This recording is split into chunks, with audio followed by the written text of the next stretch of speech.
everybody, welcome to another video. So this one's a bit different. I've been asked by a few people. I've mentioned in some of my videos that I bought a Silhouette Cameo 4 plotter cutting machine for decals and things like that, and people have asked me if I would do a video just showing basically how you get to the decals, etc., and how you can actually use them, because I looked when I first got my Cameo and I couldn't see anything that would explain what to do, and I was really umming and ahhing as to whether to get one or not, because I didn't know how easy it would be to use. So all we've done is open up the web browser and we've gone to the Silhouette America website. We've gone over to software, and if you look, I've just gone on to download legacy software. Now this is older versions of the current software. So the software, if you just click download for Windows or for Mac, if you just click download on that, it will download the latest version. But the legacy versions are there if you've got a problem with your version. And what you might find is, because your computer's a bit older, it won't work with the latest version, so you might have to go back 2 or 3.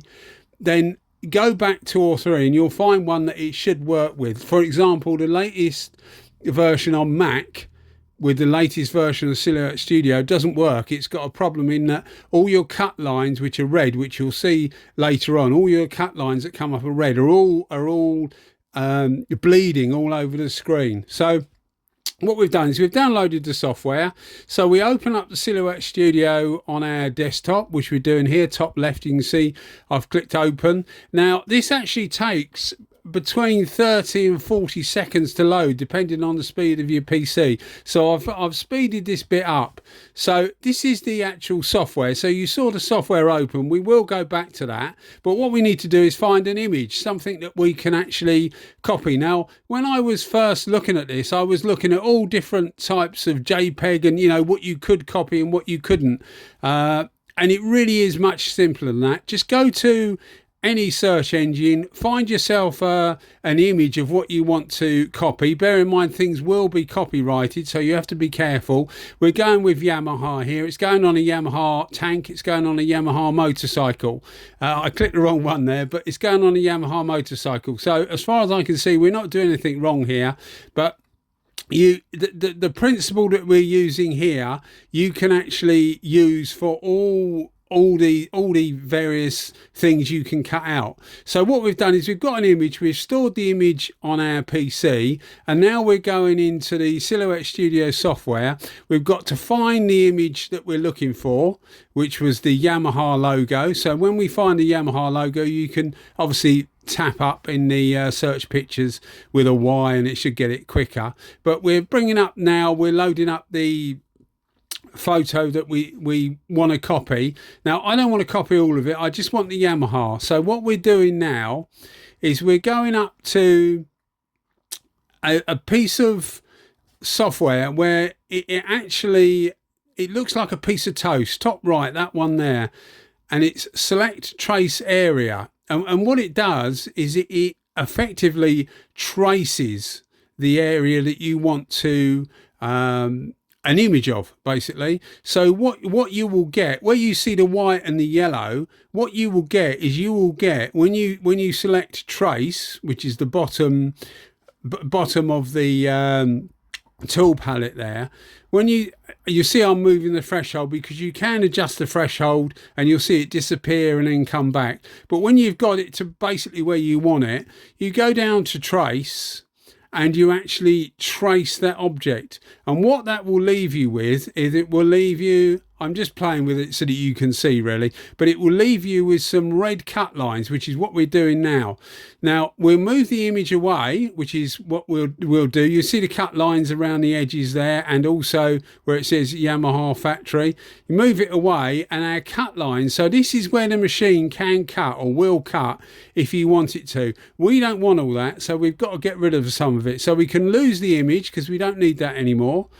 So what we'll now do is we'll go over to the eraser, or rubber as we say in the UK, make the size of that eraser a bit bigger, and we'll just remove the edges that we don't want to cut. So we want to remove everything here apart from the Yamaha.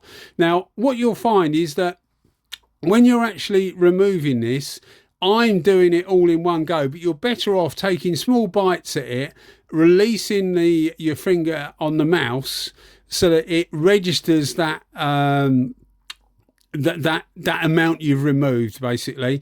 Because if you try and remove it all in one go and you make a mistake, i.e. you cut into the A of Yamaha or whatever, you have to do it all again. And by taking it in small increments, you can go back just once. Just right click, and up top of the menu comes up with undo. But you see our different letters there.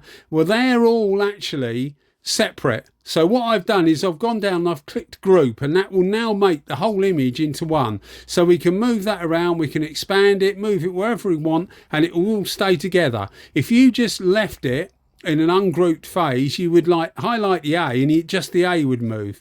So we can now make it longer, shorter, higher, fatter, thinner, whatever you want to do, you can do with it. So make it however you want. And then what we try and do is I'll show you how we actually go to cutting it. So when we go up to cut it, what you'll find is on the top right hand side, there's what they call the send area, which is up there top right, which we're going to go to in a minute. This is just the tool palette. Now this will actually set itself on about 304 and 304 as a width. So what we're going to do is we're going to leave that because we don't need to do anything.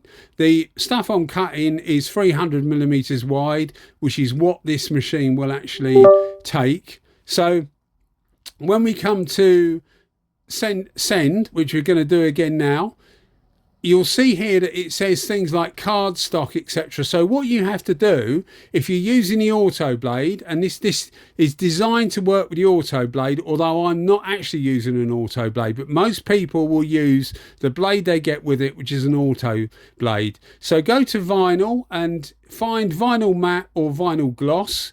I'm using vinyl matte, but vinyl gloss is actually the same settings. Leave it on auto cut. I'm not going to because I use a manual cut, but leave it on auto cut and it will automatically detect it. It's an automatic blade and it will set everything correctly for you. So it will go through the speed, the force, etc. will all be automatic. So you don't need to do anything. You can see me really. So you can see on the left hand side, hopefully you can see there's a line. There's two little arrows and a line. The idea is that you line your material up with that line and then you just press the feed in, and it will feed the material in. I always feed a little bit extra, which is what you saw me doing there. The lever on the right hand side I just moved up allows you to wiggle that material so that it is level to the line. Easy to do. You'll also see we're going back over to the software and you just literally click send and it sends the information through obviously to the plotter, and that will then cut out the material. You put in whatever colour vinyl you want. In this case we're using black, and the machine will cut. And yes, it does make this noise. There's nothing wrong with it.